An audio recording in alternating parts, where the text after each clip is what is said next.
इस वीडियो में हम रिव्यू कर रहे हैं शेरशाह मूवी का। और ये बताते हुए काफ़ी दुख होता है, आज तक काफ़ी सारे लोगों को ये भी पता नहीं है कि शेरशाह कौन है और इसके पीछे कारण क्या है। हमारा समाज जो महान लोगों को काफ़ी जल्द भुलाने में विश्वास रखता है, लेकिन हमारी कोशिश यही रहेगी, हम आने वाली पीढ़ी को ऐसा बनाएंगे जो ऐसी महान हस्तियों को अमर बनाए। तो चलिए शुरू करते हैं। शेरशाह मूवी जो है पालमपुर के शहीद कैप्टन विक्रम बत्रा से संबंधित है। और हम चाहे हिमाचली हों चाहे भारतीय हों, हमारे लिए इस मूवी का महत्व बहुत ही ज़्यादा है। 12 अगस्त को ये मूवी लॉन्च हो चुकी है और वेरियस ऑनलाइन प्लेटफॉर्म्स के ऊपर ही ये मूवी शो हो रही है। और अब हम प्रकाश डालेंगे कैप्टन विक्रम बत्रा जी के ऊपर। हालांकि दोस्तों, कैप्टन विक्रम बत्रा जी के बारे में हम कोई भी शब्द नहीं बोल सकते, क्योंकि ये उन शब्दों से परे हैं। हम काफ़ी तुच्छ हैं इनके बारे में जो कुछ भी यहाँ पे बोलेंगे, लेकिन फिर भी हमारी कोशिश रहेगी कि इनके बारे में आम जनता तक जानकारी पहुँचे। इस मूवी को देखने के बाद सिर्फ मेरे मन में या फिर दिल में एक ही ख्याल आ रहा है कि काम तो ये शख्स करके गए हैं, हम तो सिर्फ अपने दिन काट रहे हैं।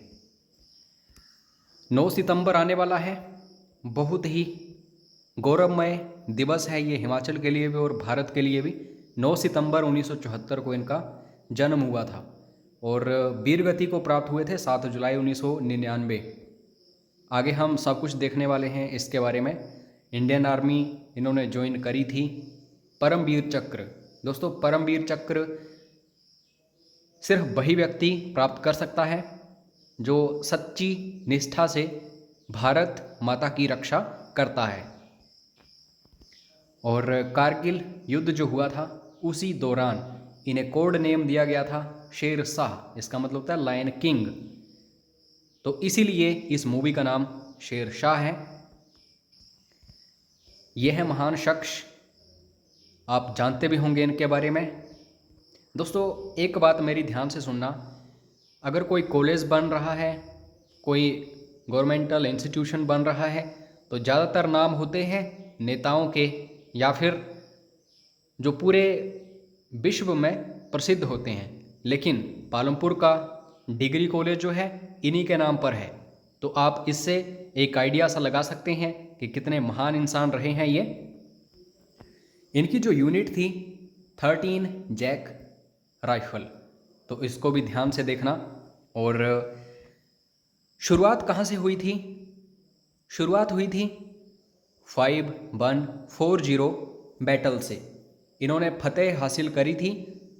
उसके बाद थमे नहीं थे, इस बैटल के बाद भी नहीं थमे और एक इन्होंने स्लोगन दिया था, दिल मांगे मोर।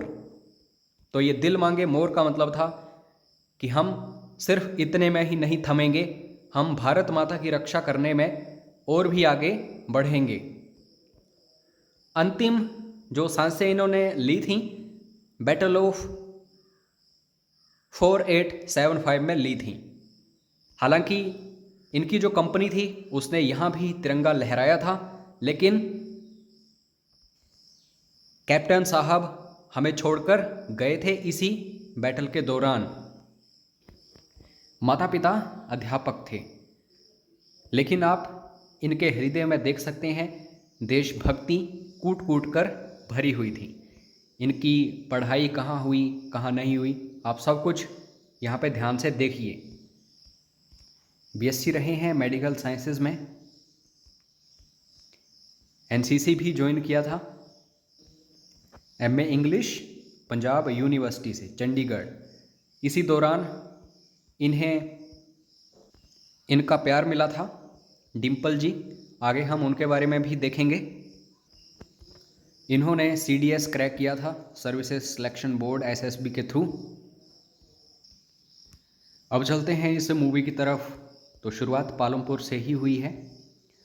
हुआ क्या, क्रिकेट खेल रहे थे, बॉल जाके गिरी एक बड़े लड़के के पास और उसने बॉल देने से मना किया।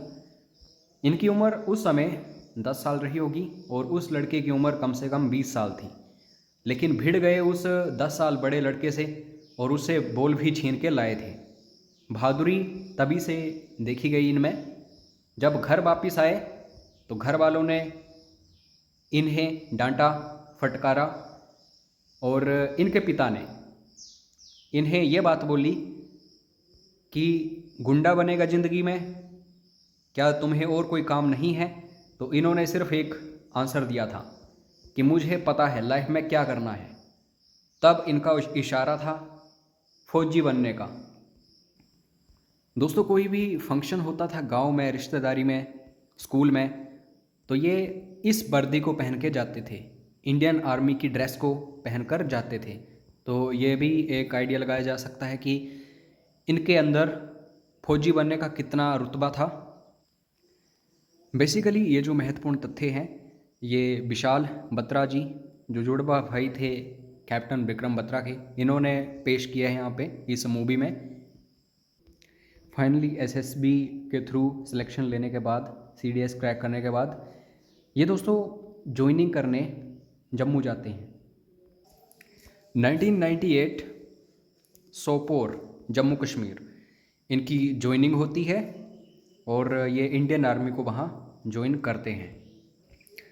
वहाँ इनकी मुलाकात इन्हीं के पड़ोसी से भी होती है।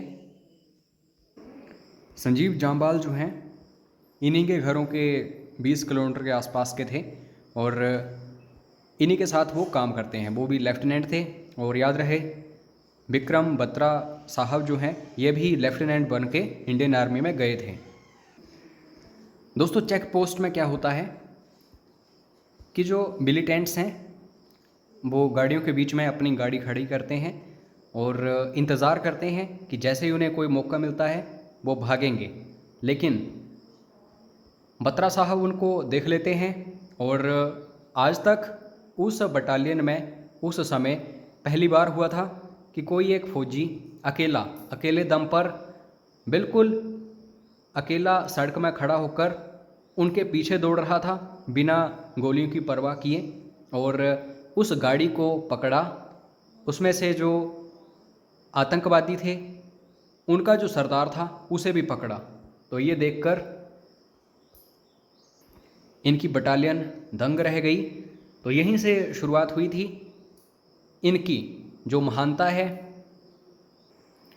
और यहाँ पे जो गोलीबारी हुई थी उन मिलिटेंट्स को पकड़ते टाइम, तो इनके जो पड़ोसी थे संजीव जाम्बाल, उनकी भी जान इन्होंने बचाई थी। हालांकि वो सीनियर थे इनके। उसी समय से ये दोनों काफ़ी क्लोज आ गए थे। जिस सरदार को इन्होंने पकड़ा आतंकवादियों के, उससे इन्हें जानकारी मिली कि हैदर जो है वो मास्टरमाइंड है। तो हैदर को अब तलाशने की इन्होंने मुहिम जो है शुरू कर दी और इनके खबरी होते थे जम्मू कश्मीर में ही। तो उन्होंने उस जानकारी को इन तक पहुंचाया कि हैदर जो है कहाँ स्थित है। एक घर था, उसमें आम लोग जो होते हैं उनके साथ ही छुपा हुआ था। लेकिन ये जानकारी सबसे पहले मिली थी कैप्टन साहब को, बत्रा साहब को। इसीलिए अफसर जो हैं इन्होंने सिर्फ इन्हें ही भेजा, कुछ एक जवान इनके साथ भेजे। उन्होंने रिस्क नहीं लिया कि दूसरे ऑफिसर्स को भी इनके साथ भेजें। लेकिन दोस्तों, इन्होंने बड़ी ही अच्छी तरह उसको मैनेज किया और हैदर को पकड़ के वहाँ लेके आए कैंप में। उसके बाद ऑफिसर्स जो हैं इंडियन आर्मी के, उनका विश्वास जो है इनके ऊपर बहुत ही ज़्यादा बढ़ जाता है। इसी कामयाबी को देखते हुए फाइनली फर्स्ट ऑपरेशन स्टार्ट होता है कारगिल वॉर का। ऑपरेशन विजय जो है उसके अंडर एक पॉइंट था 5140, इसको कैप्चर करना था। तो 2 यूनिट्स गई, 2 कंपनीज गई बेसिकली। एक कैप्टन विक्रम बत्रा और दूसरी संजीव जाम्बाल की। ठीक है, दोनों लेफ्टिनेंट थे उस टाइम, अभी तक कैप्टन नहीं बने थे। कैप्टन बाद में बनेंगे, कब बनेंगे आपको बता दिया जाएगा। तो बेसिकली 17,000 फीट के आसपास ऊंचाई थी। तो आप वहाँ पे स्पोज कर सकते हैं। अपने हथियार भी साथ में लेके जाने हैं और बाकी का सामान भी साथ में लेके जाना है। ऑक्सीजन वहाँ पे ऑलरेडी कम होती है। पाकिस्तानियों के पास एडवांटेज ये थी कि वो पहाड़ी के ऊपर थे, वो ऑलरेडी वहाँ पे कब्जा जमा चुके थे। लेकिन हमारे पास ऐसा कोई एडवांटेज नहीं थी, हमें चढ़ाई चढ़नी थी। तो रात के समय में सारी रात चढ़ाई चढ़ते रहे ताकि उन्हें कोई खबर ना हो। और इस ऑपरेशन के दौरान जो नाम रखे गए थे, जैसे कि कैप्टन विक्रम बत्रा जो हैं, इनके लिए शेर शाह, जो संजीव जांबाल हैं उसके लिए संग्राम। तो ये जैसे ही वायरलेस के थ्रू कम्युनिकेशन होता था आपस में इनका आर्मी के साथ, तो पाकिस्तानियों को इनके कोड नेम पता चले। तो शेर शाह से रिलेटेड कुछ एक कम्युनिकेशंस पाकिस्तान आर्मी की तरफ से भी हमें देखने को मिलते हैं, इसका जिक्र होता है बार बार। और ये जो शेर शाह हैं यानी कि कैप्टन विक्रम बत्रा, इनकी बात भी हुई थी पाकिस्तानी आर्मी के साथ और इन्होंने उन्हें करारा जवाब भी दिया था उसी कन्वर्सेशन के दौरान।